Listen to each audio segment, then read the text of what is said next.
एक बार की बात है, एक छोटे से गांव में एक गरीब किसान रहता था जो रोज रोज मेहनत करके अपना गुजारा करता था।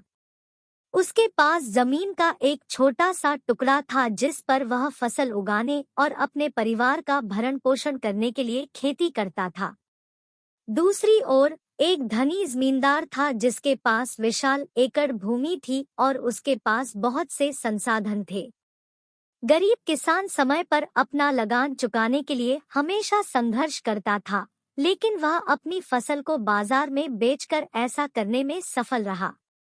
हालांकि एक वर्ष अप्रत्याशित परिस्थितियों के कारण उनकी फसल की उपज बहुत कम थी और वे अपने किराए का भुगतान करने के लिए पर्याप्त पैसे नहीं कमा सके। वह जमींदार के पास गया और कुछ दया की उम्मीद करते हुए अपनी स्थिति को समझाया, लेकिन जमींदार को हमदर्दी नहीं थी। जमींदार ने मांग की कि किसान अपने किराए का भुगतान करे या उसे अपनी जमीन से बाहर कर दिया जाएगा।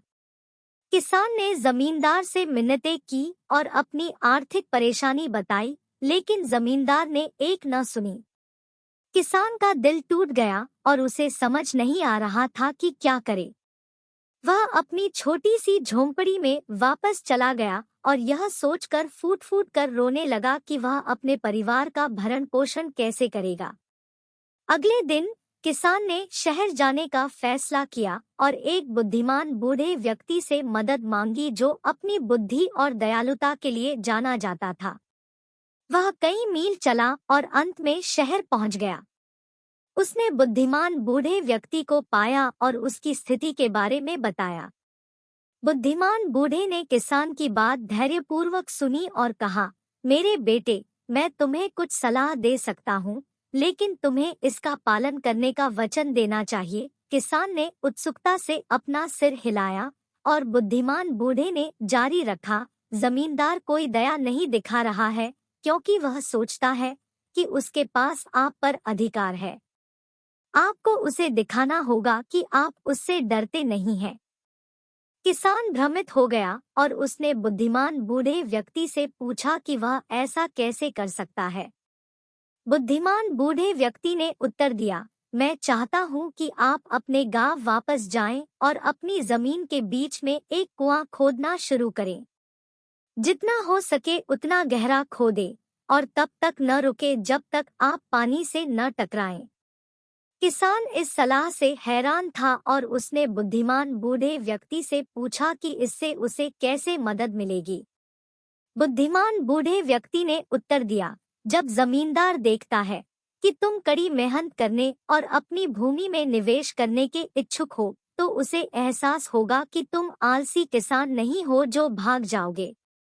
वह यह भी देखेगा कि तुम अपनी जमीन बनाने के लिए दृढ़ संकल्पित हो, भूमि उपजाऊ है और वह आप पर दया दिखाने की अधिक संभावना होगी। किसान ने बुद्धिमान बूढ़े को धन्यवाद दिया और अपने गांव लौट गया। उसने अपनी जमीन के बीच में कुआं खोदना शुरू किया और हर दिन उसने कड़ी मेहनत की, गहरी और गहरी खुदाई की।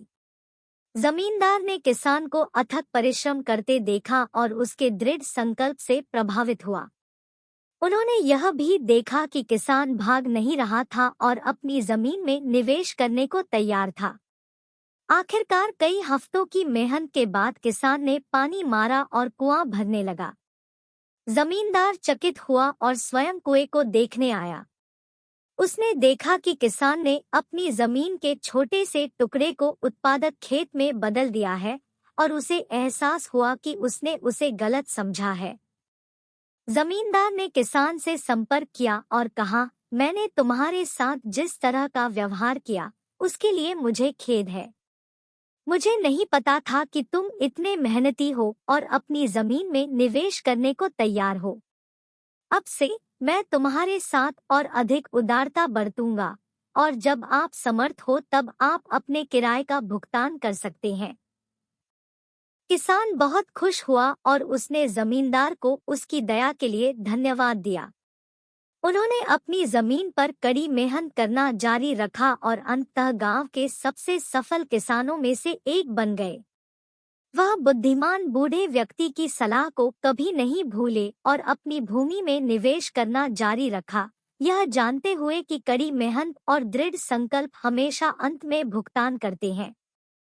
कहानी का नैतिक यह है कि कड़ी मेहनत और दृढ़ संकल्प सबसे कठिन बाधाओं को भी दूर कर सकते हैं।